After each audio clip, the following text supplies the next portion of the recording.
Good morning Karnataka morning ಎಕ್ಸ್‌ಪ್ರೆಸ್‌ಗೆ ಸ್ವಾಗತ. ನಾನು ಪ್ರಗತಿ ಜಯರಾಮ್. ಇದೀಗ ರಾಜ್ಯ, ದೇಶ, ವಿದೇಶ, ಸಿನಿಮಾ, ಕ್ರೀಡಾ ಸುದ್ದಿಗಳನ್ನ ಫಟಾಫಟಾಗಿ ನೋಡೋಣ ಮಾರ್ನಿಂಗ್ ಎಕ್ಸ್‌ಪ್ರೆಸ್‌ನಲ್ಲಿ. ಪ್ರಜ್ವಲ್ ರೇವಣ್ಣ ಖಾತೆಯಿಂದ ಬ್ಲೂಟಿಕ್‌ನ ಎಕ್ಸ್‌ನಿಂದ ತೆಗೆದು ಹಾಕಲಾಗಿದೆ. ವೆರಿಫೈ ಖಾತೆಗಳಿಗೆ ಎಕ್ಸ್ ಬ್ಲೂಟಿಕ್ ಕೊಡ್ತಾ ಇತ್ತು.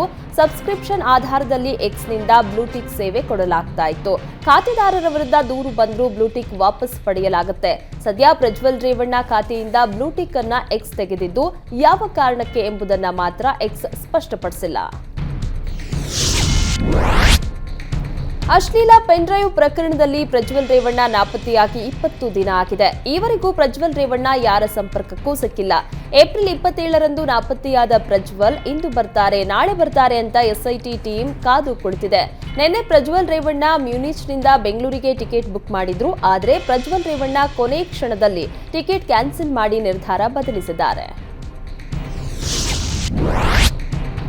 ವಿದೇಶದಲ್ಲಿ ತಲೆಮರೆಸಿಕೊಂಡಿರುವ ಪ್ರಜ್ವಲ್ ರೇವಣ್ಣ ವಾಪಸ್ ಕರೆದುಕೊಳ್ಳುವುದಕ್ಕೆ ಎಸ್ಐಟಿ ಮಾಸ್ಟರ್ ಪ್ಲಾನ್ ಮಾಡಿದೆ. ಪ್ರಜ್ವಲ್ 2 ಬ್ಯಾಂಕ್ ಅಕೌಂಟ್ ಮೇಲೆ ಕಣ್ಣಿಟ್ಟಿದೆ. ಪ್ರಜ್ವಲ್ ಅಕೌಂಟ್ಗಳನ್ನು ವಶಪಡಿಸಿಕೊಂಡಿರುವ ಎಸ್ಐಟಿ ಪ್ರತಿ ಟ್ರಾನ್ಸಾಕ್ಷನ್ ಮೇಲೂ ಹದ್ದಿನ ಕಣ್ಣಿಟ್ಟಿದೆ. ಹಣಕಾಸಿನ ತೊಂದರೆಯಾದರೆ ಭಾರತಕ್ಕೆ ಬರುವ ಸಾಧ್ಯತೆ ಇದೆ. ಹೀಗಾಗಿ ಪ್ರಜ್ವಲ್ ಹಿಡಿಯಲು ಎಸ್ಐಟಿ ಹೊಸ ಅಸ್ತ್ರ ಹೂಡಿದೆ. ನಾಪತ್ತೆಯಾದ ಪ್ರಜ್ವಲ್ ವಿರುದ್ಧ ಸಾಹಿತಿಗಳು ಸಿಡಿದೆದ್ದಿದ್ದಾರೆ. ಒಟ್ಟು 107 ಜನರ ಪ್ರಜ್ಞಾವಂತ ನಾಗರಿಕ ವೇದಿಕೆ ಸಿಎಂಗೆ ಮನವಿ ಸಲ್ಲಿಸಿದ್ದಾರೆ. ರೇವಣ್ಣರ ಶಾಸಕ ಸ್ಥಾನ ತಾತ್ಕಾಲಿಕವಾಗಿ ರದ್ದುಗೊಳಿಸಬೇಕು, ಸಂಸದ ಪ್ರಜ್ವಲ್ ಕುಟುಂಬ ಸದಸ್ಯರ ವಿರುದ್ಧವೂ ಮೊಕದ್ದಮೆ ಹೂಡಬೇಕು ಅಂತ ಮನವಿ ಕೊಟ್ಟಿದ್ದಾರೆ. ಇದಕ್ಕೆ ಪ್ರತಿಕ್ರಿಯೆ ನೀಡಿದ ಗೃಹ ಸಚಿವರು ಸಾಹಿತಿಗಳ ಪತ್ರವನ್ನ ಗಂಭೀರವಾಗಿ ಪರಿಗಣಿಸ್ತೀವಿ ಅಂತ ಹೇಳಿದ್ರು. ಪ್ರಜ್ವಲ್ ಪೆನ್ಡ್ರೈವ್ ಪ್ರಕರಣದಲ್ಲಿ ದೊಡ್ಡ ತಿಮಿಂಗಿಲ ಇದೆ ಎಂದಿದ್ದ ಕುಮಾರಸ್ವಾಮಿಗೆ ಗೃಹ ಸಚಿವ ಪರಮೇಶ್ವರ್ ಟಾಂಗ್ ಕೊಟ್ಟಿದ್ದಾರೆ. ತಿಮಿಂಗಿಲ ಯಾರು ಎಂದು ಹೇಳಿದ್ರೆ ಮುಗ್ದೇ ಹೋಯ್ತಲ್ಲ. ಕುಮಾರಸ್ವಾಮಿ ಅವರಿಗೆ ತಿಮಿಂಗಿಲ ಯಾರು ಅಂತ ಗೊತ್ತಿದ್ರೆ ಹೇಳಿ, ಹೇಳದೇ ಇರೋದೇ ದೊಡ್ಡ ತಪ್ಪು. ದಾಖಲೆ ಕೊಟ್ಟ ಮೇಲೆ ತನಿಖೆ ಮಾಡ್ತೇವೆ ಅಂತ ಗೃಹ ಸಚಿವ ಪರಮೇಶ್ವರ್ ಹೇಳಿದ್ದಾರೆ. ಪೆನ್ಡ್ರೈವ್ ಕೇಸ್ನ ತಿಮಿಂಗಿಲವನ್ನ ಬಡಿದು ತಿನ್ನಲಿ ಎಂಬ ಡಿಕೆಶಿ ಹೇಳಿಕೆಗೆ ಆರ್ ಅಶೋಕ್ ತಿರುಗೇಟನ್ನು ನೀಡಿದ್ದಾರೆ. ಬಡಿದು ತಿನ್ನೋದರ ಬಗ್ಗೆ ದೇವೇಗೌಡರ ಕುಟುಂಬ ತೀರ್ಮಾನಿಸಬೇಕು. ದೇವೇಗೌಡರಿಗೆ ಈ ವಯಸ್ಸಿನಲ್ಲಿ ನೋವು ಕೊಡಬೇಕಿತ್ತಾ ಅಂತ ಒಕ್ಕಲಿಗ ಸಮುದಾಯದವರು ಪ್ರಶ್ನೆ ಮಾಡ್ತಿದ್ದಾರೆ. ಕಾಂಗ್ರೆಸ್ ಮಾಡ್ತಾ ಇರೋದು ಸರಿಯಲ್ಲ ಅಂತ ಆರ್ ಅಶೋಕ್ ಹೇಳಿದ್ದಾರೆ.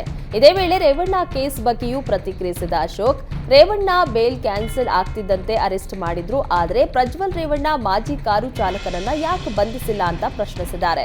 ಕಾಂಗ್ರೆಸ್ಸಿಗರಿಗೆ ಯಾರು ಬೇಕೋ ಅವರನ್ನ ಬಂಧಿಸ್ತಾ ಇದ್ದಾರೆ, ಅದಕ್ಕೆ ಎಸ್ಐಟಿ ಅಧಿಕಾರಿಗಳನ್ನ ಬಳಸಿಕೊಳ್ತಾ ಇದ್ದಾರೆ ಅಂತ ಕಿಡಿಕಾರಿದ್ದಾರೆ. ಪ್ರಜ್ವಲ್ ರೇವಣ್ಣ ಪೆನ್ಡ್ರೈವ್ ಪ್ರಕರಣದಲ್ಲಿ ಡಿಕೆಶಿ ಮೇಲಿನ ಆರೋಪಕ್ಕೆ ಸಚಿವ ಶರಣಬಸಪ್ಪ ದರ್ಶನಾಪುರ ತಿರುಗೇಟನ್ನ ಕೊಟ್ಟಿದ್ದಾರೆ. ಪ್ರಜ್ವಲ್ ರೇವಣ್ಣ ಡಿಕೆ ಶಿವಕುಮಾರ್ ಮಾತು ಕೇಳಿ ವಿಡಿಯೋ ಮಾಡ್ಕೊಂಡ್ರ ಅಂತ ಪ್ರಶ್ನಿಸಿದ್ದಾರೆ. ಅವನೇ ವಿಡಿಯೋ ಮಾಡಿಕೊಂಡು ಅದನ್ನ ಬೇರೆಯವರ ಮೇಲೆ ಹಾಕ್ತಿದ್ದಾರೆ. ಅಷ್ಟೊಂದು ಹೆಣ್ಮಕ್ಳ ವಿಡಿಯೋ ಮಾಡಿದಾನಲ್ಲ, ನೇಹಾ ಕೇಸ್ನಲ್ಲಿ ಮಾತನಾಡಿದವರೆಲ್ಲ ಈಗ ಎಲ್ಲಿದ್ದಾರೆ ಅಂತ ಪ್ರಶ್ನೆ ಮಾಡಿದ್ದಾರೆ. ಪ್ರಜ್ವಲ್ ರೇವಣ್ಣನನ್ನ ಬೇಗ ಬಂಧಿಸುವಂತೆ ಆಗ್ರಹಿಸಿ ವಿಜಯಪುರದಲ್ಲಿ ಕಾಂಗ್ರೆಸ್ ಕಾರ್ಯಕರ್ತೆಯರು ಪ್ರತಿಭಟನೆ ನಡೆಸಿದ್ರು. ನಗರದ ಜಿಲ್ಲಾಧಿಕಾರಿ ಕಚೇರಿ ಎದುರು ಪ್ರತಿಭಟನೆ ನಡೆಸಿದ ಮಹಿಳಾ ಕಾರ್ಯಕರ್ತೆಯರು ಪ್ರಜ್ವಲ್ ರೇವಣ್ಣ ವಿಚಾರದಲ್ಲಿ ಎಸ್ಐಟಿ ಸೈಲೆಂಟ್ ಆಗಬಾರದು, ಪ್ರಜ್ವಲ್ ವಿದೇಶದಲ್ಲಿದ್ರು ಆತನನ್ನ ಬಂಧಿಸಿ ಕರೆತರಬೇಕು, ಸರ್ಕಾರ ಪ್ರಜ್ವಲ್ನನ್ನ ರಕ್ಷಣೆ ಮಾಡಬಾರದು ಅಂತ ಪ್ರತಿಭಟನಾಕಾರರು ಆಗ್ರಹಿಸಿದ್ರು. ಜಿಲ್ಲಾಧಿಕಾರಿಗಳ ಮೂಲಕ ಸಿಎಂ ಸಿದ್ದರಾಮಯ್ಯಗೆ ಮನವಿ ನೀಡಿದ್ರು. ಲೋಕಸಮರಕ್ಕಾಗಿ ಮಾಡಿಕೊಂಡ ಬಿಜೆಪಿ ಜೆಡಿಎಸ್ ಮೈತ್ರಿ ಪರಿಷತ್ನಲ್ಲೂ ಮುಂದುವರೆದಿದೆ. ದಕ್ಷಿಣ ಶಿಕ್ಷಕರ ಕ್ಷೇತ್ರದ ಟಿಕೆಟ್ ದೋಸ್ತಿ ಅಭ್ಯರ್ಥಿಯಾಗಿ ಸಾರಾ ಮಹೇಶ್ ಸಂಬಂಧಿ ವಿವೇಕಾನಂದಗೆ ಬಿ ಫಾರಂ ನೀಡಲಾಗಿದೆ. ಈ ಬೆನ್ನಲ್ಲೇ ಬಂಡಾಯ ಸಾರಿದ ನಿಂಗರಾಜೇಗೌಡ ಬಿ ಫಾರಂ ಇಲ್ಲದೆ ದಕ್ಷಿಣ ಶಿಕ್ಷಕರ ಕ್ಷೇತ್ರದ ಬಿಜೆಪಿ ಅಭ್ಯರ್ಥಿಯಾಗಿಯೇ ನಾಮಪತ್ರ ಸಲ್ಲಿಸಿದ್ರು. ವರಿಷ್ಠರ ಜೊತೆ ಚರ್ಚೆ ಮಾಡ್ತೇನೆ, ಬಿ ಫಾರಂ ಸಿಗೋದಾಗಿ ನನಗೆ ಸಂಪೂರ್ಣ ನಂಬಿಕೆ ಇದೆ, ಬಿ ಫಾರಂ ಜೊತೆ ಮತ್ತೆ ನಾಮಪತ್ರ ಸಲ್ಲಿಸ್ತೀನಿ ಎಂದ್ರು. ಇತ್ತ ಟಿಕೆಟ್ ವಂಚಿತ ಶ್ರೀಕಂಠೇಗೌಡ ಕೂಡ ದಳಪತಿಗಳ ವಿರುದ್ಧ ಸಿಟ್ಟಿಗೆದ್ದು ಬಂಡಾಯ ಸ್ಪರ್ಧೆ ಬಗ್ಗೆ ಫೇಸ್ಬುಕ್ನಲ್ಲಿ ಬರೆದುಕೊಂಡಿದ್ದಾರೆ. ವಿಧಾನ ಪರಿಷತ್ ಚುನಾವಣೆಗೆ ನೈಋತ್ಯ ಪದವೀಧರ ಕ್ಷೇತ್ರದಿಂದ ಪಕ್ಷೇತರ ಅಭ್ಯರ್ಥಿಯಾಗಿ ರಘುಪತಿ ಭಟ್ ಕಣಕ್ಕೆ ಇಳಿಯಲಿದ್ದಾರೆ. ಬಿಜೆಪಿಯಿಂದ ಟಿಕೆಟ್ ಸಿಗದ ಹಿನ್ನೆಲೆ ಅಸಮಾಧಾನಗೊಂಡಿರೋ ರಘುಪತಿ ಭಟ್ ಇಂದು ಮೈಸೂರಲ್ಲಿ ಮಧ್ಯಾಹ್ನ 1:30ಕ್ಕೆ ನಾಮಪತ್ರ ಸಲ್ಲಿಸಲಿದ್ದಾರೆ. ಬಿಜೆಪಿ ಆರ್ಎಸ್ಎಸ್ ನಾಯಕರು ನೈಋತ್ಯ ಪದವೀಧರ ಕ್ಷೇತ್ರದ ಟಿಕೆಟ್ ಭರವಸೆ ನೀಡಿದ್ರು. ಆದರೆ ಈಗ ಟಿಕೆಟ್ ಶಿವಮೊಗ್ಗದ ಡಾಕ್ಟರ್ ಧನಂಜಯ ಸರ್ಜಿ ಪಾಲಾಗಿದೆ. ಹೀಗಾಗಿ ರಘುಪತಿ ಭಟ್ ಪಕ್ಷದ ವಿರುದ್ಧ ಸಿಡಿದೆದ್ದಿದ್ದಾರೆ. ತಮ್ಮ ಕರಂಬಳ್ಳಿಯ ನಿವಾಸದಲ್ಲಿ ಬಿಜೆಪಿ ಕಾರ್ಯಕರ್ತರ ಬೆಂಬಲಿತ ಅಭ್ಯರ್ಥಿ ಹೆಸರಲ್ಲಿ ಚುನಾವಣಾ ಕಚೇರಿಯನ್ನು ಉದ್ಘಾಟನೆ ಮಾಡಿದ್ದಾರೆ.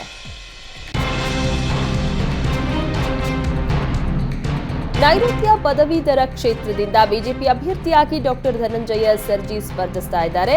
ಕರಾವಳಿ ಭಾಗದಲ್ಲಿ ಈ ಆಯ್ಕೆಯ ಬಗ್ಗೆ ಅಸಮಾಧಾನವಿರುವುದರಿಂದ ಡಾಕ್ಟರ್ ಧನಂಜಯ್ ಉಡುಪಿ ಜಿಲ್ಲೆಗೆ ಭೇಟಿ ನೀಡಿ ಪದಾಧಿಕಾರಿಗಳ ಸಭೆ ನಡೆಸಿದ್ದಾರೆ. ಈ ವೇಳೆ ಮಾತನಾಡಿದ ಧನಂಜಯ ಸರ್ಜಿ, ಪ್ರಧಾನಿ ನರೇಂದ್ರ ಮೋದಿ ನಾಯಕತ್ವದಲ್ಲಿ ಹಲವಾರು ಅಭಿವೃದ್ಧಿ ಕಾರ್ಯಗಳು ನಡೆದಿದೆ. ಅಭಿವೃದ್ಧಿಯ ಟ್ರೇಲರ್ ಮಾತ್ರ ತೋರಿಸಿರುವ ಪ್ರಧಾನಿ ನರೇಂದ್ರ ಮೋದಿ ಮುಂದಿನ 5 ವರ್ಷಗಳಲ್ಲಿ ಅಭಿವೃದ್ಧಿಯ ನೈಜ ಸಿನಿಮಾ ಪ್ರದರ್ಶಿಸುತ್ತಾರೆ ಎಂದರು. ಪಕ್ಷೇತರ ಅಭ್ಯರ್ಥಿಯಾಗಿ ರಘುಪತಿ ಭಟ್ ಸ್ಪರ್ಧಿಸಿರುವ ಕುರಿತು ಮಾತನಾಡಿದ ಸರ್ಜಿ, ಭಟ್ ಅವರ ಪಕ್ಷ ನಿಷ್ಠೆಯ ಬಗ್ಗೆ ನನಗೆ ಗೌರವ ಇದೆ.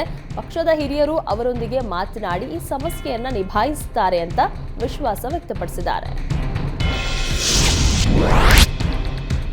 ಲೋಕಸಭೆ ಚುನಾವಣೆ ಫಲಿತಾಂಶದ ಬಳಿಕ ಕಾಂಗ್ರೆಸ್ ಸರ್ಕಾರ ಪತನ ಎಂಬ ಮಹಾರಾಷ್ಟ್ರ ಸಿಎಂ ಶಿಂದೆ ಹೇಳಿಕೆಗೆ ಮಾಜಿ ಸಚಿವ ಸುನಿಲ್ ಕುಮಾರ್ ಪ್ರತಿಕ್ರಿಯೆ ನೀಡಿದ್ದಾರೆ. ನಾವು ಕಾಂಗ್ರೆಸ್ ಸರ್ಕಾರ ಉರುಳಿಸೋದಿಲ್ಲ. ಅನುದಾನ ಕೊಡದೆ ಅವರ ಶಾಸಕರೇ ಅಸಮಾಧಾನಗೊಂಡಿದ್ದಾರೆ. ಸರ್ಕಾರ ತಾನಾಗಿಯೇ ಕುಸಿದು ಬಿದ್ದರೆ ಆಮೇಲೆ ನೋಡೋಣ ಎಂದಿದ್ದಾರೆ. ಕಾಂಗ್ರೆಸ್ ನಾಯಕರ ಮಧ್ಯೆಯೇ ಗೊಂದಲ ಇದೆ. ಜಾರಕಿಹೊಳಿ ಗೃಹ ಸಚಿವರು ಮೀಟಿಂಗ್ ಮಾಡಿದ್ದಾರೆ. ಇನ್ನೆರಡು ದಿನದಲ್ಲಿ ಎಲ್ಲಾ ವಿಚಾರ ಹೊರಬರಲಿದೆ. ಸರ್ಕಾರ ಯಾವ ಭಾರದಿಂದ ಕುಸಿಯುತ್ತೋ ನೋಡೋಣ. ಅವರ ಭಾರದಿಂದ ಕುಸಿದು ಬಿದ್ದರೆ ನಾವು ಸುಮ್ಮನಿರಲ್ಲ ಅಂತ ಸುನಿಲ್ ಕುಮಾರ್ ಹೇಳಿದ್ದಾರೆ. ಲೋಕಸಭೆ ಚುನಾವಣೆ ಫಲಿತಾಂಶದ ಬಳಿಕ ಕಾಂಗ್ರೆಸ್ ಸರ್ಕಾರ ಪತನ ಎಂಬ ಮಹಾರಾಷ್ಟ್ರ ಸಿಎಂ ಶಿಂದೆ ಹೇಳಿಕೆಗೆ ಸಚಿವ ಶರಣಬಸಪ್ಪ ದರ್ಶನಾಪುರ ತಿರುಗೇಟು ಕೊಟ್ಟಿದ್ದಾರೆ. ಅವನಿಗೆ ಅಲ್ಲೇ ಏನೂ ಕಡಿಯಲು ಆಗ್ತಿಲ್ಲ, ಇನ್ನು ಇಲ್ಲೇನು ಕಿಸಿಯುತ್ತಾನೆ. ಅವನು ಗಂಡಸಾಗಿದ್ರೆ ಇಲ್ಲಿ ಬಂದು ಸರ್ಕಾರ ಮಾಡ್ಲಿ ನೋಡೋಣ ಅಂತ ಏಕವಚನದಲ್ಲೇ ವಾಗ್ದಾಳಿ ನಡೆಸಿದ್ದಾರೆ. ಅವನೇ ಎಲ್ಲರ ಕೈಕಾಲು ಹಿಡಿಯುತ್ತಾನೆ. ಅವನ ಪರಿಸ್ಥಿತಿ ನಾಯಿಗಿಂತ ಕಡಿಯಾಗಿದೆ. ಮೊದಲು ತಮ್ಮ ಸಿಎಂ ಸೀಟ್ ಗಟ್ಟಿ ಮಾಡಿಕೊಳ್ಳಿ ಅಂತ ತಿರುಗೇಟು ನೀಡಿದ್ದಾರೆ. ಹುಬ್ಬಳ್ಳಿಯಲ್ಲಿ ಕಾಂಗ್ರೆಸ್ ಕಾರ್ಪೊರೇಟರ್ ನಿರಂಜನ್ ಹಿರೇಮಠ ಪುತ್ರಿ ನೇಹಾ ಹತ್ಯೆ ಮಾಸುವ ಮುನ್ನವೇ ಮತ್ತೊಂದು ಕೊಲೆ ನಡೆದಿದೆ. ಹುಬ್ಬಳ್ಳಿಯಲ್ಲಿ ಬೆಳ್ಳಂಬೆಳಗ್ಗೆ ಯುವತಿಯ ಬರ್ಬರ ಹತ್ಯೆ ನಡೆದಿದೆ. ಅಂಜಲಿ ಅಂಬಿಗೇರ ಮೃತ ದುರ್ದೈವಿ. ಆರೋಪಿ ಗಿರೀಶ ಸಾವಂತ ಎಂಬಾತ ಪ್ರೀತಿ ಮಾಡು ಅಂತ ಯುವತಿಯ ಬೆನ್ನು ಬಿದ್ದಿದ್ದ. ಆದ್ರೆ ಇದಕ್ಕೆ ಯುವತಿ ಒಪ್ಪಿರಲಿಲ್ಲ. ಇದರಿಂದ ಸಿಟ್ಟಿಗೆದ್ದ ಆರೋಪಿ ಗಿರೀಶ್ ಯುವತಿ ಮನೆಗೆ ನುಗ್ಗಿದ್ದು ನಿದ್ರೆ ಮಾಡ್ತಾ ಇದ್ದ ಯುವತಿಗೆ ಚಾಕೂರಿದು ಪರಾರಿಯಾಗಿದ್ದಾನೆ. ಹುಬ್ಬಳ್ಳಿಯ ವೀರಾಪುರ ಓಣಿಯಲ್ಲಿ ಘಟನೆ ನಡೆದಿದ್ದು ಆರೋಪಿ ಪತ್ತೆಗೆ ಪೊಲೀಸರು ಬಲೆ ಬೀಸಿದ್ದಾರೆ. ಹುಬ್ಬಳ್ಳಿ ಯುವತಿ ಅಂಜಲಿ ಹತ್ಯೆಯನ್ನ ಮಾಜಿ ಸಿಎಂ ಬೊಮ್ಮಾಯಿ ಖಂಡಿಸಿದ್ದಾರೆ. ಇದೇ ವೇಳೆ ಸರ್ಕಾರದ ವಿರುದ್ಧ ಕಿಡಿಕಾರಿದ ಬೊಮ್ಮಾಯಿ, ಕಾನೂನು ಸುವ್ಯವಸ್ಥೆ ಕುಸಿದಿದ್ದಕ್ಕೆ ಈ ಘಟನೆ ಸಾಕ್ಷಿ ಎಂದಿದ್ದಾರೆ. ರಾಜ್ಯ ಸರ್ಕಾರವೇ ಮುಂದೆ ನಿಂತು ಕುಮ್ಮಕ್ಕು ಕೊಡೋದನ್ನ ನಾವು ನೋಡಿರಲಿಲ್ಲ. ಆರೋಪಿ ಯಾರೇ ಆಗಿದ್ರೂ ಗಲ್ಲಿಗೇರಿಸಿ ಅಂತ ಸರ್ಕಾರಕ್ಕೆ ಆಗ್ರಹಿಸಿದ್ದಾರೆ.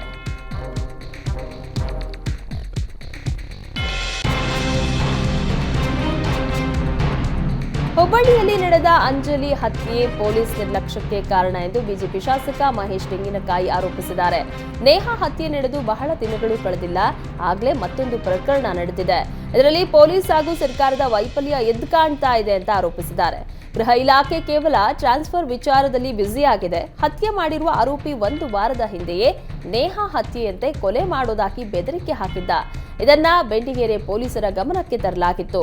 ಆದರೆ ಬೆಂಡಿಗೇರೆ ಪೊಲೀಸರ ನಿರ್ಲಕ್ಷ್ಯದಿಂದ ಮತ್ತೊಂದು ಜೀವ ಬಲಿಯಾಗಿದೆ. ಬೆದರಿಕೆ ಹಾಕಿದ ಸಂದರ್ಭದಲ್ಲಿ ಪೊಲೀಸರು ಮುಂಜಾಗ್ರತಾ ಕ್ರಮ ಕೈಗೊಂಡಿದ್ದರೆ ಈ ಘಟನೆ ನಡೀತಾ ಇರಲಿಲ್ಲ ಅಂತ ಕಿಡಿಕಾರಿದ್ದಾರೆ.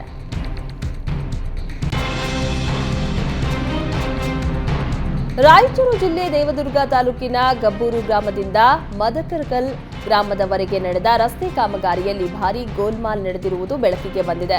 ಪ್ರವಾಹ ಪರಿಹಾರ ನಿಧಿಯಲ್ಲಿ 2021-22ನೇ ಸಾಲಿನಲ್ಲಿ 1,03,95,560 ರೂಪಾಯಿಯಲ್ಲಿ ಗಬ್ಬೂರು ಗ್ರಾಮದಿಂದ ಹೊನ್ನಟಗಿ ಗ್ರಾಮದವರೆಗೂ ಪಿಡಬ್ಲ್ಯೂಡಿ ಇಲಾಖೆ ಟೆಂಡರ್ ಮಾಡಿತ್ತು. ಅಷ್ಟೇ ಅಲ್ಲದೆ ಟೆಂಡರ್ ನಿಯಮದ ಪ್ರಕಾರ ಗುತ್ತಿಗೆದಾರ ರಸ್ತೆ ಡಾಂಬರೀಕರಣ ಮಾಡಬೇಕಾಗಿತ್ತು.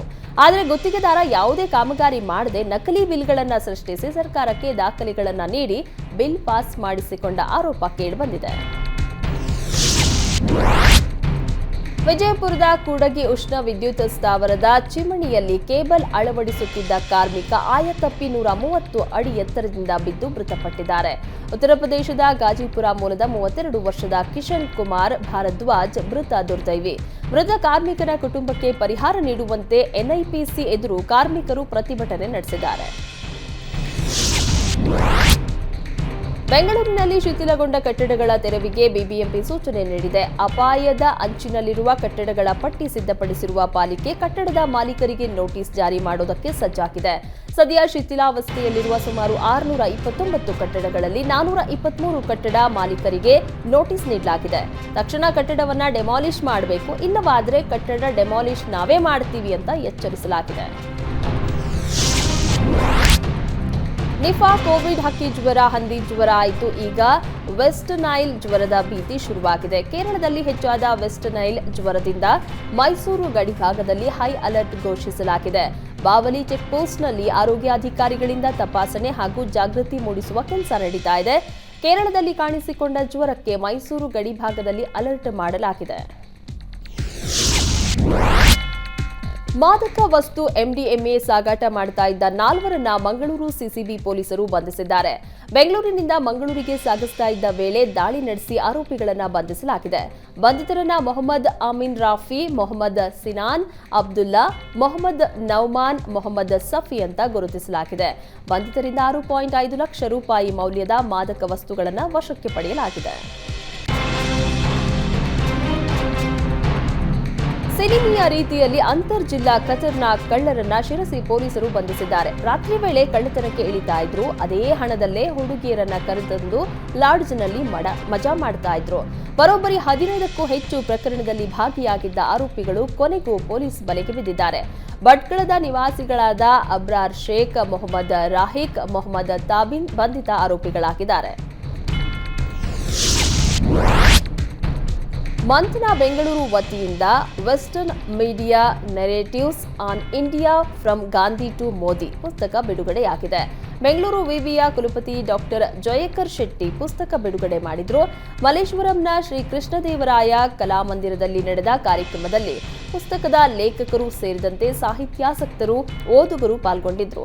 ಸ್ವತಃ ಲೇಖಕರಾದ ಉಮೇಶ್ ಉಪಾಧ್ಯಾಯ ಪುಸ್ತಕದ ಕುರಿತು ತಮ್ಮ ಅಭಿಪ್ರಾಯಗಳನ್ನು ಹಂಚಿಕೊಂಡು ಓದುಗರ ಪ್ರಶ್ನೆಗಳಿಗೆ ಉತ್ತರಿಸಿದ್ರು.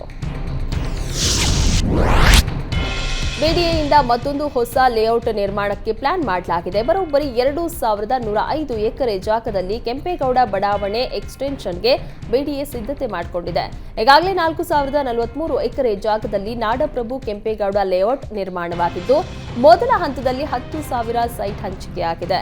ಮುಂದುವರೆದ ಭಾಗವಾಗಿ 2ನೇ ಹಂತದ ಲೇಔಟ್ ನಿರ್ಮಾಣಕ್ಕೆ ಕೆಂಪೇಗೌಡ ಬಡಾವಣೆ ಸುತ್ತಮುತ್ತಲಿನ ಗ್ರಾಮಗಳಲ್ಲಿ ಭೂಸ್ವಾಧೀನಕ್ಕೆ ತೀರ್ಮಾನ ಮಾಡಲಾಗಿದೆ. ಯಲಚಗುಪ್ಪೆ, ರಾಮಪುರ, ಕೃಷ್ಣಸಾಗರ, ಭೀಮನಕುಪ್ಪೆ, ಕೆಂಚನಪುರ ಗ್ರಾಮಗಳಲ್ಲಿ ಭೂಸ್ವಾಧೀನಕ್ಕೆ ತೀರ್ಮಾನಿಸಿದ್ದು, ಆದೇಶದ ಬೆನ್ನಲ್ಲೇ ರೈತರಿಂದ ಆಕ್ರೋಶ ಭುಗಿಲೆದ್ದಿದೆ. ಬಿಡಿಎ ನಿರ್ಧಾರ ಖಂಡಿಸಿ ಡಿಸಿಎಂ ಡಿಕೆ ಶಿವಕುಮಾರ್ಗೆ ರೈತರು ಪತ್ರ ಬರೆದಿದ್ದಾರೆ. ಬೇಸಿಗೆಯಲ್ಲಿ ಉಂಟಾದ ನೀರಿನ ಸಮಸ್ಯೆಯಿಂದ ಎಚ್ಚೆತ್ತ ಜಲಮಂಡಳಿ ನೀರಿನ ಸಮಸ್ಯೆ ತಡೆಗಟ್ಟುವುದಕ್ಕೆ ಪ್ಲಾನ್ ಮಾಡಿದೆ. ಶಾಲೆ, ಆಸ್ಪತ್ರೆ, ದೇಗುಲ, ಬಸ್ ನಿಲ್ದಾಣ ಸೇರಿದಂತೆ ಹಲವೆಡೆ ಇಂಗು ಗುಂಡಿ ನಿರ್ಮಾಣ ಮಾಡಿ ಸಾರ್ವಜನಿಕರಿಗೆ ಜಾಗೃತಿ ಮೂಡಿಸಲು ಮುಂದಾಗಿದೆ. ಒಂದು ವಾರದಲ್ಲಿ ಕ್ರಿಯಾ ಯೋಜನೆ ಸಲ್ಲಿಸುವಂತೆ ಅಧಿಕಾರಿಗಳಿಗೆ ಬೆಂಗಳೂರು ಜಲಮಂಡಳಿ ಅಧ್ಯಕ್ಷರು ಸೂಚನೆ ನೀಡಿದ್ದಾರೆ. ಮುಂದಿನ ದಿನಗಳಲ್ಲಿ ಇನ್ನೂ 1,000 ಇಂಗು ಗುಂಡಿ ನಿರ್ಮಿಸುವುದಕ್ಕೆ ಯೋಜನೆ ರೂಪಿಸಲಾಗಿದೆ. ಜೊತೆಗೆ ಇಂಗು ಗುಂಡಿಗಳ ಪಕ್ಕದಲ್ಲಿ ಸಾರ್ವಜನಿಕರಿಗೆ ಜಾಗೃತಿ ಮೂಡಿಸುವ ನಾಮಫಲಕ ಅಳವಡಿಕೆಗೂ ಪ್ಲಾನ್ ಮಾಡಿದೆ. ಬೀದರ್ ಜಿಲ್ಲೆಯ ಕಮಲನಗರ ಪಟ್ಟಣದಲ್ಲಿರುವ ಬಸ್ ನಿಲ್ದಾಣ ಅವ್ಯವಸ್ಥೆಯ ಆಗರ ಆಗಿದೆ. ಬಸ್ ನಿಲ್ದಾಣದಲ್ಲಿ ಗಬ್ಬು ವಾಸನೆ ಬರ್ತಾ ಇದೆ. ಜನರು ಬಸ್ ನಿಲ್ದಾಣದಲ್ಲಿ ಮೂಗು ಮುಚ್ಚಿಕೊಂಡೇ ನಿಲ್ಲಬೇಕಾದ ಸ್ಥಿತಿ ನಿರ್ಮಾಣ ಆಗಿದೆ. ಬಸ್ ನಿಲ್ದಾಣದ ಎದುರುಗಡೆ ಸ್ವಚ್ಛತೆ ಮಾಡಿ ಬಸ್ ನಿಲ್ದಾಣದ ಮೇಲಿರುವ ಜಾಹೀರಾತು ನಾಮಫಲಕ ತೆಗೆದು ಹಾಕಬೇಕು ಅಂತ ಜನ ಒತ್ತಾಯಿಸ್ತಾ ಇದ್ದಾರೆ. ಜನರು ರಸ್ತೆ ಬದಿಯೇ ನಿಂತು ಪ್ರಯಾಣ ಮಾಡುವ ಪರಿಸ್ಥಿತಿ ಬಂದಿದೆ. ಇದರಿಂದ ರಸ್ತೆ ಮೇಲೆ ಟ್ರಾಫಿಕ್ ಕಿರಿಕಿರಿ ಹೆಚ್ಚಾಗಿದೆ. ರಾಜ್ಯದಲ್ಲಿ ಭೀಕರ ಬರಗಾಲ ಎದುರಾಗಿದೆ. ಕುಡಿಯಲು ನೀರು ಸಹ ಸಿಗದಂತಹ ಪರಿಸ್ಥಿತಿ ಉಂಟಾಗಿದೆ. ಇಂತಹ ಸಂದಿಗ್ಧ ಸಂದರ್ಭದಲ್ಲಿ ರಾಜ್ಯದ ನೀರು ನೆರೆ ರಾಜ್ಯ ತೆಲಂಗಾಣದ ಪಾಲಾಗಿದೆ. ಯಾದಗಿರಿ ಜಿಲ್ಲೆಯ ಗುರ್ಜಾಪುರ ಹಾಗೂ ಸಂಗಮ ಬ್ಯಾರೇಜ್ ಮೂಲಕ ತೆಲಂಗಾಣಕ್ಕೆ ನೀರು ಹರಿತಾ ಇದೆ. ಕೃಷ್ಣಾ ನದಿಯಿಂದ ಹೆಚ್ಚು ನೀರು ಹರಿಬಿಟ್ಟಿರೋದ್ರಿಂದ ನಾರಾಯಣಪುರ ಡ್ಯಾಂ ಮೂಲಕ ನೀರನ್ನ ಹರಿಬಿಡಲಾಗ್ತಾ ಇದೆ. ಬೇಸಿಗೆಯಲ್ಲಿ ಕುಡಿಯುವ ನೀರಿನ ಸಮಸ್ಯೆ ತಲೆದೂರಿದ್ರೂ ಸಹ ಡ್ಯಾಂನಿಂದ ನೀರನ್ನ ಬಿಟ್ಟಿರಲಿಲ್ಲ. ಜೊತೆಗೆ ಡ್ಯಾಂನಲ್ಲಿ ನೀರು ಇಲ್ಲ ಅಂತ ಸರ್ಕಾರ ಹೇಳಿದ್ದಕ್ಕೆ ರೈತರ ಬೆಳೆಗಳಿಗೂ ಸಹ ನೀರು ಹರಿಸಿರಲಿಲ್ಲ. ಆದರೆ ಈಗ ಡ್ಯಾಂನಲ್ಲಿ ನೀರು ಕೊರತೆ ಇದ್ರೂ ಹೇರಳವಾಗಿ ನೀರನ್ನ ಬಿಡುಗಡೆ ಮಾಡಲಾಗಿದೆ. ತೆಲಂಗಾಣದ ಜುರುಲಾ ಜಲಾಶಯಕ್ಕೆ ರಾಜ್ಯ ಸರ್ಕಾರ ನೀರನ್ನ ಹರಿಸ್ತಾ ಇದೆ ಎಂಬ ಸಂಶಯ ಮೂಡ್ತಾ ಇದೆ. ಮಳೆ ಬರುವ ವೇಳೆ ತೆಂಗಿನ ಮರಕ್ಕೆ ಸಿಡಿಲು ಬಡಿದ ಘಟನೆ ನಡೆದಿದೆ. ದಕ್ಷಿಣ ಕನ್ನಡ ಜಿಲ್ಲೆಯ ಬೆಳ್ತಂಗಡಿ ತಾಲೂಕಿನ ಕೊಯ್ಯೂರು ಗ್ರಾಮದಲ್ಲಿ ಘಟನೆ ನಡೆದಿದ್ದು, ಸಿಡಿಲು ಬಡಿತದಿಂದ ತೆಂಗಿನ ಮರವೇ ಹೊತ್ತಿ ಉರಿದಿದೆ. ಮೈಂದಕೋಡಿ ಲೋಕಯ್ಯ ಗೌಡರ ಮನೆ ಸಮೀಪದ ತೆಂಗಿನ ಮರದ ತುದಿಯಲ್ಲಿ ಬೆಂಕಿ ಕಾಣಿಸಿಕೊಂಡು ಹೊತ್ತಿ ಉರಿದಿದೆ. ಬೆಂಗಳೂರು ನಗರದಲ್ಲಿ ಮಳೆಯಿಂದ ಬಿದ್ದ ಮರಗಳ ತೆರವಿಗೆ ಬಿಬಿಎಂಪಿ ಮಾಸ್ಟರ್ ಪ್ಲಾನ್ ಮಾಡಿದೆ. ಮರಗಳ ತ್ವರಿತ ವಿಲೇವಾರಿ, ಮರ ಬಿದ್ದ ಸ್ಥಳದಲ್ಲಿ ಬಹಿರಂಗ ಹರಾಜು ಮಾಡುವುದಕ್ಕೆ ಪಾಲಿಕೆ ಮುಂದಾಗಿದೆ. ಬಿಬಿಎಂಪಿ ಅರಣ್ಯ ವಿಭಾಗದ ಪ್ರಸ್ತಾವನೆಗೆ ಮುಖ್ಯ ಆಯುಕ್ತರು ಗ್ರೀನ್ ಸಿಗ್ನಲ್ ನೀಡಿದ್ದಾರೆ. ಸದ್ಯ ಇದುವರೆಗೂ ನಗರದಲ್ಲಿ 325 ಮರಗಳು ಉರುಳಿದ್ದು 695 ಟೊಂಗೆ ಬಿದ್ದಿವೆ. ಪಾಲಿಕೆ ಇನ್ನು 2-3 ದಿನಗಳಲ್ಲಿ ಸ್ಥಳದಲ್ಲಿ ಹರಾಜು ಪ್ರಕ್ರಿಯೆ ಆರಂಭ ಮಾಡಲಿದೆ. ಪ್ರತಿ ಟನ್ಗೆ ಕನಿಷ್ಠ 850 ರೂಪಾಯಿ ನಿಗದಿ ಮಾಡಿದೆ. ಹರಾಜು ಪ್ರಕ್ರಿಯೆಯಲ್ಲಿ ಮರಗಳನ್ನು ಕೊಂಡ ಬಿಡ್ದಾರರು ಮರಗಳ ಅವಶೇಷ ಕೊಂಡೊಯ್ಯಲು 3 ದಿನ ಅವಕಾಶ ನೀಡಲಾಗಿದೆ. 5 ವರ್ಷಗಳ ಹಿಂದೆ ಕೋಟ್ಯಾಂತರ ರೂಪಾಯಿ ಖರ್ಚು ಮಾಡಿ ನವೀಕರಣಗೊಂಡಿರುವ ತಿಪಟೂರು ಕೆಎಸ್ಆರ್ಟಿಸಿ ಬಸ್ ನಿಲ್ದಾಣ ಮೂಲ ಸೌಕರ್ಯಗಳೇ ಇಲ್ಲದೆ ಕೆಸರುಗದ್ದಿಯಂತಾಗಿದೆ. ಸಣ್ಣ ಮಳೆ ಬಂದರೆ ಸಾಕು ಬಸ್ ನಿಲ್ದಾಣ ಕೆಸರಿನಿಂದ ತುಂಬಿಕೊಳ್ಳುತ್ತದೆ ಎಂದು ಪ್ರಯಾಣಿಕರು ಆರೋಪಿಸಿದ್ದಾರೆ.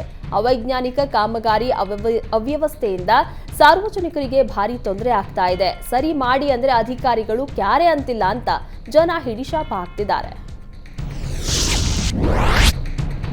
ಆಳ ಸಮುದ್ರ ಮೀನುಗಾರಿಕೆಗೆ ಇನ್ನು ಕೆಲವೇ ದಿನಗಳಲ್ಲಿ ಸಂಪೂರ್ಣ ನಿಷೇಧ ಬೀಳಲಿದೆ.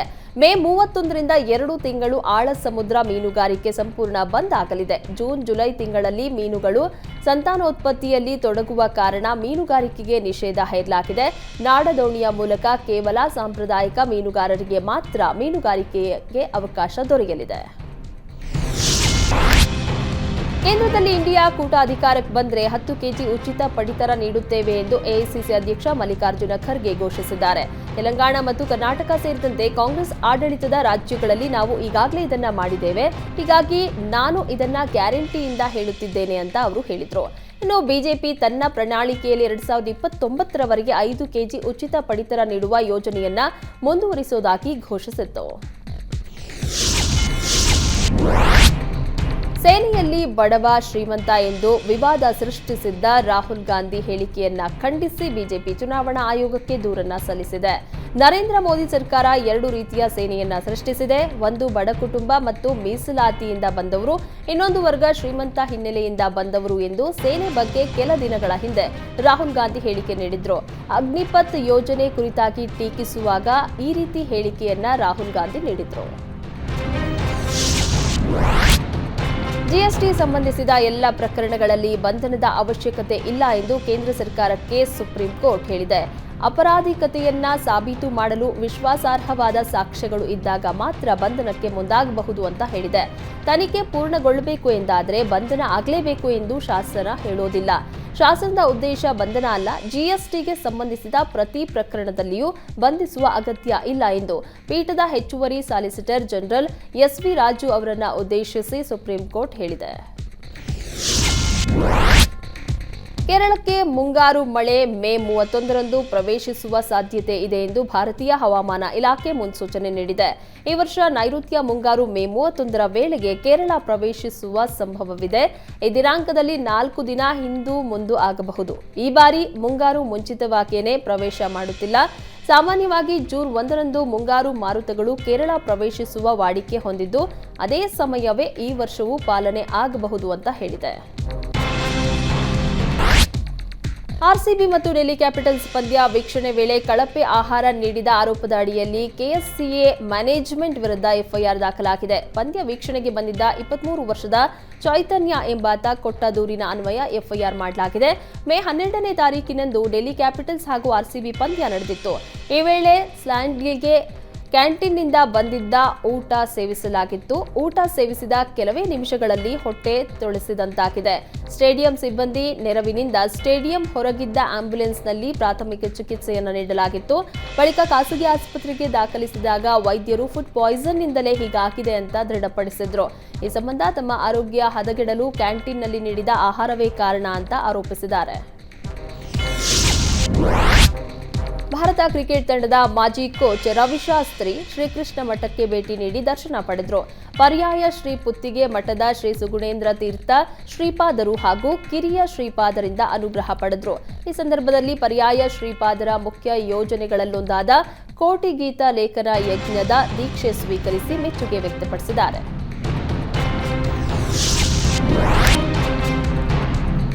ಸದಾ ಸುದ್ದಿಯಲ್ಲಿರಲೆಂದೇ ನಾನಾ ವೇಷಗಳನ್ನ ತೊಟ್ಟು ನಾನಾ ರೀತಿಯ ತಂತ್ರಗಳನ್ನ ಮಾಡುವ ನಟಿ ರಾಖಿ ಸಾವಂತ್ ಈಗ ಆಸ್ಪತ್ರೆಗೆ ದಾಖಲಾಗಿದ್ದಾರೆ. ಈ ಬಗ್ಗೆ ಸಾಮಾಜಿಕ ಜಾಲತಾಣದಲ್ಲಿ ಫೋಟೋ ವೈರಲ್ ಆಗಿದೆ. ಆದರೆ ನಿಜಕ್ಕೂ ರಾಖಿ ಸಾವಂತ್ ಆರೋಗ್ಯ ಹದಗೆಟ್ಟಿದೆಯೋ ಅಥವಾ ಪ್ರಚಾರಕ್ಕಾಗಿ ಹೀಗೆ ಮಾಡ್ತಾ ಇದ್ದಾರೋ ಎಂಬ ಅನುಮಾನವೂ ಮೂಡಿದೆ. ರಾಖಿಯ ಒಂದು ಕೈಗೆ ಆಕ್ಸಿಮೀಟರ್, ಮತ್ತೊಂದು ಕೈಗೆ ಬಿಪಿ ಯಂತ್ರವನ್ನ ಹಾಕಿ ರಾಖಿ ಬೆಡ್ ಮೇಲೆ ಮಲಗಿರುವ ಚಿತ್ರವನ್ನ ಸೋಷಿಯಲ್ ಮೀಡಿಯಾದಲ್ಲಿ ಶೇರ್ ಮಾಡಲಾಗಿದೆ. ಇದು ನಮ್ ಶಾಲೆ ಸಿನಿಮಾಗೆ ಐಪಿಎಸ್ ಅಧಿಕಾರಿ ರವಿ ಚನ್ನಣ್ಣನವರ್ ಸಪೋರ್ಟ್ ಸಿಕ್ಕಿದೆ. ಬೆಂಗಳೂರಲ್ಲಿ ಈ ಚಿತ್ರದ ಹಾಡುಗಳ ಬಿಡುಗಡೆ ಮಾಡಿದ್ದಾರೆ. ಕಾರ್ಯಕ್ರಮದಲ್ಲಿ ಕರ್ನಾಟಕ ಚಲನಚಿತ್ರ ವಾಣಿಜ್ಯ ಮಂಡಳಿ ಅಧ್ಯಕ್ಷರಾದ ಎನ್ಎಂ ಸುರೇಶ್ ಸೇರಿದಂತೆ ಗಣ್ಯರು ಹಾಗೂ ಚಿತ್ರತಂಡದ ಸದಸ್ಯರು ಭಾಗಿಯಾಗಿದ್ರು. ಇದು ಖಾಸಗಿ ಹಾಗೂ ಸರ್ಕಾರಿ ಶಾಲೆಯ ಸುತ್ತಲಿನ ಕಥೆಯ ಸಿನಿಮಾ ಆಗಿದ್ದು, ನಿರ್ದೇಶಕ ಕೃಷ್ಣ ಬೆಳ್ತಂಗಡಿ ಆಕ್ಷನ್ ಕಟ್ ಹೇಳಿದ್ದಾರೆ. ರವಿ ಆಚಾರ್ ನಿರ್ಮಾಣ ಮಾಡಿದ್ದಾರೆ. ಪುಣ್ಯ ಹಾಗೂ ಪೂಜ್ಯ ಪ್ರಧಾನ ಭೂಮಿಕೆಯಲ್ಲಿ ನಟಿಸಿದ್ದಾರೆ. 1.5 ತಿಂಗಳ ಹಿಂದೆ ಕಾರ್ಮಿಕ ಮಹಿಳೆಯನ್ನ ಬಲಿ ಪಡೆದಿದ್ದ ದಕ್ಷ ಹೆಸರಿನ ಕಾಡಾನೆಯನ್ನ ಸೆರೆ ಹಿಡಿಯಲಾಗಿದೆ. ಪದೇ ಪದೇ ಅರಣ್ಯ ಪ್ರದೇಶದಿಂದ ಜನವಸತಿ ಪ್ರದೇಶಕ್ಕೆ ನುಗ್ಗಿ ಕಾಡಾನೆ ದಾಂಧಲೆ ಮಾಡ್ತಾ ಇತ್ತು. ಹೀಗಾಗಿ ಅರಣ್ಯ ಇಲಾಖೆ ಆದೇಶದ ಮೇರೆಗೆ ಅವರೇಗುಂದ ಸಂರಕ್ಷಿತ ಅರಣ್ಯ ಪ್ರದೇಶದಲ್ಲಿ ಕಾಡಾನೆ ಸೆರೆ ಹಿಡಿಯಲಾಗಿದೆ. ರೇಡಿಯೋ ಕಾಲರ್ ಅಳವಡಿಸಿ ನಾಗರಹೊಳೆ ಅರಣ್ಯಕ್ಕೆ ಕಾಡಾನೆಯನ್ನ ಸಿಬ್ಬಂದಿ ಬಿಟ್ಟಿದ್ದಾರೆ. ಸಾಲ ತೀರಿಸಲು ಮನೆ ಮಾಲಕಿಯನ್ನೇ ಹತ್ಯೆ ಮಾಡಿದ್ದ ಯುವತಿಯನ್ನ ಅರೆಸ್ಟ್ ಮಾಡಲಾಗಿದೆ. 24 ವರ್ಷದ ಮೋನಿಕಾ ಬಂಧಿತ ಆರೋಪಿಯಾಗಿದ್ದಾಳೆ. ಮೇ 10ರಂದು ಕೆಂಗೇರಿ ಠಾಣಾ ವ್ಯಾಪ್ತಿಯ ಕೋನಸಂದ್ರದಲ್ಲಿ ಸಾಲ ತೀರಿಸಲು ಹಾಗೂ ಶೋಕಿ ಜೀವನ ನಡೆಸುವುದಕ್ಕೆ ತಾನು ವಾಸವಿದ್ದ ಮನೆ ಮಾಲಕಿಯನ್ನೇ ಹತ್ಯೆ ಮಾಡಿದ್ಲು. ಮೂಲತಃ ಕೋಲಾರ ಜಿಲ್ಲೆಯ ಮೋನಿಕಾ ಬೆಂಗಳೂರಿನ ಗುರುಮೂರ್ತಿ ಎಂಬುವವರ ಮನೆಗೆ 3 ತಿಂಗಳ ಹಿಂದೆಯಷ್ಟೇ ಬಾಡಿಗೆಗೆ ಬಂದಿದ್ಲು.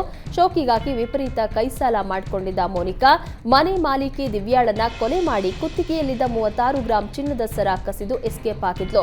ಸದ್ಯ ಪ್ರಕರಣ ದಾಖಲಿಸಿದ ಪೊಲೀಸರು ಮೋನಿಕಾಳನ್ನ ಬಂಧಿಸಿದ್ದಾರೆ.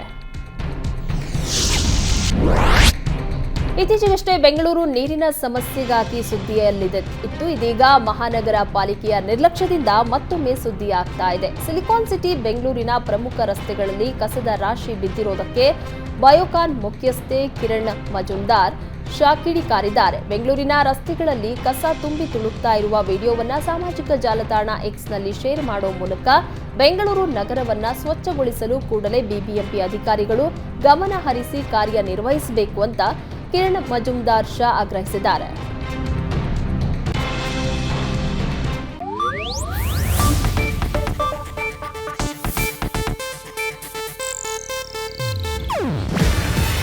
ಇದು ಏಷ್ಯಾನೆಟ್ ನ್ಯೂಸ್ ನೆಟ್ವರ್ಕ್ ಪ್ರಸ್ತುತಿ. ನೀವು ನೋಡ್ತಿದ್ದೀರಾ ಏಷ್ಯಾನೆಟ್ ಸುವರ್ಣ ನ್ಯೂಸ್.